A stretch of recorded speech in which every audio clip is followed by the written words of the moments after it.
അസ്സലാമു അലൈക്കും വറഹ്മത്തുള്ളാഹി വബറകാതുഹു. ബിസ്മില്ലാ അൽഹംദുലില്ലാ അല്ലാഹുമ്മ സ്വല്ലി അലാ മുഹമ്മദിൻ വഅലാ ആലി മുഹമ്മദ്. നബിദിനാഘോഷവുമായി ബന്ധപ്പെട്ട വൈജ്ഞാനികമായ പഠന പരമ്പരയിൽ കഴിഞ്ഞ സീരീസുകളിൽ ധാരാളം കാര്യങ്ങൾ ഗ്രഹിച്ചവരാണ് നമ്മൾ. ഖുർആനിൽ തെളിവില്ല, ഹദീസിൽ തെളിവില്ല, സ്വഹാബിമാർ പ്രാവർത്തികമാക്കിയിട്ടില്ല, 4 ഖലീഫമാരുടെ പേരിൽ പ്രചരിപ്പിക്കപ്പെടുന്നതെല്ലാം കളവാണ്, മദ്ഹബിലെ ഇമാമുമാർ പോലും ചെയ്തിട്ടില്ല, ആദ്യ 3 നൂറ്റാണ്ടിൽ ആർക്കും അത് പരിചയമില്ല, ഷിയാക്കളിൽ നിന്നാണ് ഇത് തുടങ്ങി വെച്ചത്, 6-ാം നൂറ്റാണ്ടിലാണ് ഇതിൻ്റെ വ്യാപകമായ രീതിയിലുള്ള തുടക്കമുണ്ടായത് എന്നതൊക്കെ കഴിഞ്ഞ പരമ്പരകളിലായി നാം മനസ്സിലാക്കി കഴിഞ്ഞു. ഇതിൽ നിന്നെല്ലാം മനസ്സിലാകുന്നത് ഇതൊരു പുത്തനാചാരം തന്നെയാണ് എന്നാണല്ലോ. ന്യായീകരിക്കാൻ ആരൊക്കെ ശ്രമിച്ചാലും ന്യായീകരിക്കുന്നവർക്ക് പോലും അറിയാം അത് ന്യായമല്ല എന്ന്. ആയത്തും ഹദീസും ഉണ്ടെന്ന് വാദിക്കുന്നവർ, ചില സംഭവങ്ങളെ തെറ്റായി വ്യാഖ്യാനിച്ച് തെളിവാക്കാൻ ശ്രമിക്കുന്നവർ, പല കിനാക്കഥകളെയും പാട്ടുകളെയും കാലക്കീലകളെയും എല്ലാം പ്രമാണമായി കൊണ്ടുവരാൻ ശ്രമിക്കുന്നവർ, അവർക്കെല്ലാം ബോധ്യമുള്ള കാര്യമാണ് ഇത് ആദ്യ നൂറ്റാണ്ടിൽ ഇല്ല എന്ന കാര്യം. 3 നൂറ്റാണ്ടിന് ശേഷം ഉണ്ടായതാണ് എന്ന് ഇതിൻ്റെ പ്രചാരകർ തന്നെ സമ്മതിച്ചത് ഇതിനു മുമ്പത്തെ പരമ്പരകളിൽ നമ്മൾ കേട്ടതാണ്. നല്ല ബിദ്അത്താണ് എന്ന ന്യായം പറയുന്ന ഉസ്താദുമാരെ നമ്മൾ കാണുന്നുണ്ട്. അഥവാ ബിദ്അത്താണ് എന്ന് അവരും സമ്മതിക്കുന്നു എന്നർത്ഥം. ചുരുക്കത്തിൽ നബിദിനാഘോഷം പുതിയതു തന്നെ എന്ന് നമുക്കിവിടെ ബോധ്യമാവുകയാണ്.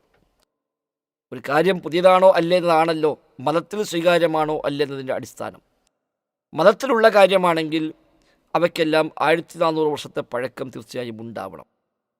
അന്നില്ലാത്ത ഒന്ന് പിന്നീട് ഉണ്ടാവുകയില്ല. ഇമാം മാലിക് റഹിമഹുല്ലാഹ് പഠിപ്പിച്ചതുപോലെ ഫമാലം യകുൻ യൗമഇദിൻ ദീന ഫലാ യകുനുൽ യൗമ ദീന, അന്ന് മതമല്ലാത്തത് ഇന്നും മതമാവുകയില്ല എന്നാണ്.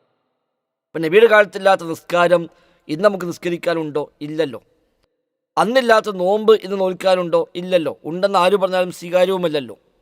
അതാണ് മതത്തിൻ്റെ സവിശേഷത. കാലം മാറുമ്പോൾ, നാട് മാറുമ്പോൾ, ദേശം മാറുമ്പോൾ അതിനനുസരിച്ച് രൂപഭാവങ്ങളിൽ മാറ്റം വരുന്നതല്ല ഇസ്ലാമിൻ്റെ അധ്യാപനങ്ങൾ.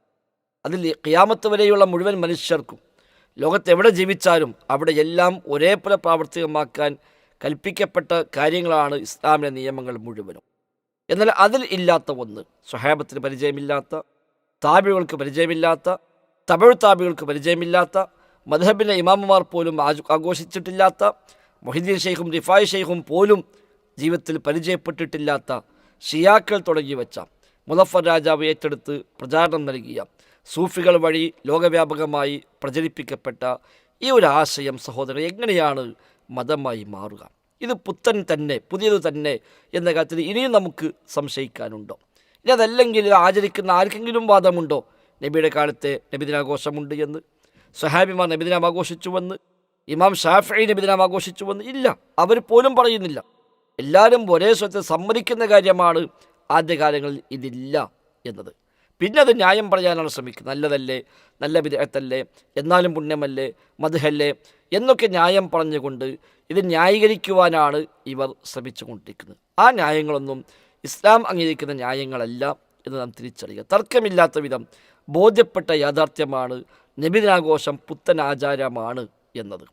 അത് ഷിയാക്കളാണ് തുടക്കക്കാർ എന്നതും തർക്കമില്ലാത്ത കാര്യമാണ്. ഖദ് ഹദസ ബഅദൽ ഖുറൂനി സലാസ, 3 നൂറ്റാണ്ടുകൾക്ക് ശേഷമാണ് പുതുതായി ഉണ്ടായത് എന്നത് ഇവിടെ തർക്കമില്ലാത്ത വിധം എല്ലാ പണ്ഡിതന്മാരും ഏകോപിച്ചു പറയുന്ന ഒരു യാഥാർത്ഥ്യമാണ്. ഇതിനെ പ്രചാരകരായ ആളുകൾ പോലും അംഗീകരിക്കുന്ന, സമ്മതിക്കുന്ന ഗ്രന്ഥങ്ങളിൽ അത് രേഖപ്പെട്ട് കിടക്കുന്നുമുണ്ട്. അതിനാൽ വിശ്വാസികൾ തീരുമാനിക്കേണ്ടത് എനിക്ക് മതത്തിൽ പഴയതു മതി, പുതിയത് വേണ്ട എന്നാണ്. ഏതൊക്കെയാണോ പഴയതുള്ളത് അതെല്ലാം സ്വീകരിക്കാം, പുതിയതൊന്നും എനിക്ക് ആവശ്യമില്ല. പഴയതെന്ന് പറയുമ്പോൾ 1400 കൊല്ലം പഴക്കമുള്ള കാര്യങ്ങൾ മാത്രം, അതേ ഞാൻ ചെയ്യൂ, അല്ലാത്തവ എനിക്ക് ആവശ്യമില്ല എന്ന് തീരുമാനിക്കുകയും എല്ലാ പുതിയതിനെയും, വിശിഷ്യ നബിദിനാഘോഷം എന്ന ഈ പുത്തൻ ആചാരത്തെയും കണിശമായി എതിർക്കുവാനും അതിൽ നിന്ന് വിട്ടുനിൽക്കുവാനും നാം തയ്യാറാവേണ്ടതുണ്ട്. അല്ലാഹു തആല തൗഫീഖ് പ്രദാനം ചെയ്യുമാറാവട്ടെ. ആമീൻ. അസ്സലാമു അലൈക്കും വറഹ്മത്തുള്ളാഹി വബറകാതുഹു.